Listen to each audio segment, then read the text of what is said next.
Hello साथीहरू, नमस्कार सम्पूर्णमा। आज फेरि पनि हजुरहरूको अगाडि आएको छु है साथीहरू।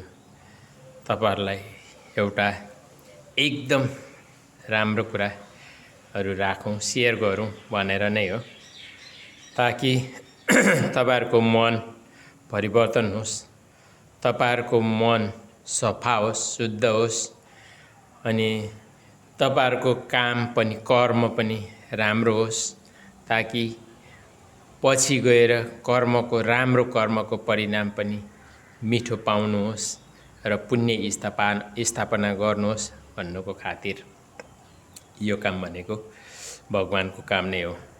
हजुरहरूले पनि यस्तै कुराहरू सुन्दा गरेर सुनेर अरूलाई सुनाउँदा पनि हुन्छ, अर्थात् सेयर गरेरै सुनायो भने पनि हुन्छ हैन। यो काम भनेको चाहिँ अरु संसारको जति पनि चेतनशील प्राणीहरू मानिसहरूलाई सुनाउने बुझाउने जिम्मेवारी केवल मानिसको काँधमा भगवानले राखिदिनु भएको छ, हो कि हैन जस्तो लाग्छ। किनकि मानिस संसारको सर्वश्रेष्ठ प्राणी नै हुन्, जसले चाहेपछि अनसक्सेस भनेको असफलता भनेको चाहिँ हुँदैन। जुनै पनि कुरा साँचो मनले म गर्छु, जसरी पनि सक्छु भन्ने खालको सकारात्मक र पोजिटिभ सोच लिएर अघि बढियो भने, निरन्तर गरियो भने हरेक कुराहरू पनि सफलता प्राप्ति गर्न चाहिँ सकिन्छ गाइजहरू। अनि साथीहरू,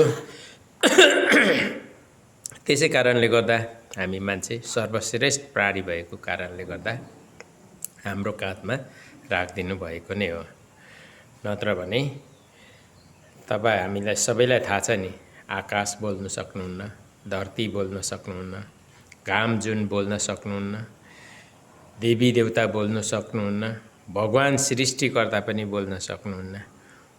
केवल हामी मानिसले मात्र बोलेर बुझेर बिउजेर अरूलाई पनि बिउजाउन सकिन्छ, ताकि अरूको मन परिवर्तन गर्न सकिन्छ, अरूको मन सफा गर्न सकिन्छ, ताकि मन सफा गरेपछि राम्रो कर्म गर्न चाहिँ सक्नुहुन्छ सम्पूर्ण मानिसले।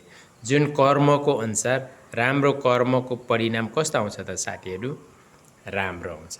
राम्रो आयो भने कस्तो हुन्छ त साथीहरू? खुसी भइन्छ कि दुखी भइन्छ? अवश्य पनि हामी खुसी हुन्छौँ। खुसी हुँदा हामीलाई कस्तो लाग्छ? स्वर्ग जस्तो आनन्द रमाइलो हैन, कति ह्याप्पी। अब दुखी भयो भने के हुन्छ? ए भगवान भन्नुपर्छ, मलाई किन होला नि भगवान भन्नुपर्छ, हो कि हैन त? त्यही कारणले गर्दा कर्म कस्तो गर्नुपर्ने रहेछ त साथीहरू? राम्रो कर्म गर्नुपर्ने रहेछ, अनि मात्र हामीलाई परिणाम चाहिँ राम्रो आउने रहेछ। त्यसैले गर्दा अहिले यति बेला मानिसले बुद्धि लगाइहाल्नुपर्ने। यो बेला हामी बुद्धि लगायौँ न भने बाइचान्स दुर्भाग्यवश एकचोटि त्यो कर्कुलाको पातको पानीको डल्ला जस्तो पिर्लिक्कै भइन्छ। पिर्लिक्कै भइगएपछि चाहिँ फेरि पनि मनुष्य चोलामा आइन्छ भन्ने के ग्यारेन्टी? जुनी 84 लाख जुनीमा फसिनु चाहिँ बाध्य हुनुपर्छ। अब ती 84 लाख जुनी कहिले सकिन्छ होला त दुःख खाएर? भन्नुहोस् त साथीहरू, दुःख लाग्दैन? त्यसैले गर्दा अहिले यति बेला यही चोला यही जीवन हुँदाखेरि यस्तै किसिमको भगवानको काम गर्नु भनेको हामी त्यही 84 लाख जुनी चोलालाई खुसी र आनन्दको संसारमा पुर्याउनु नै धर्म र सत्यको काम र भगवानको काम गर्नु चाहिँ आवश्यक छ। सबै पनि मान्छेहरू किन धर्म गर्ने भन्छ? धर्म भनेको चाहिँ हो यसरी नै पुण्यको काम गरेर, भगवानको काम गरेर, दयालुको मन बनाएर, अरूलाई राम्रोको सल्लाह सुझाव हौसला ऊर्जाहरू दिएर, पोजिटिभ सोच बनाएर चाहिँ पुण्य कमाउनु पर्छ। यो भनेको हाम्रो जिम्मेवारी र कर्तव्य। यो भनेको हामीलाई भगवानले दिनुभएको जिम्मेवारी हो। त्यसैले गर्दा साथीहरू, अहिले यति बेला बुद्धि यो लगाइहाल्नुपर्छ।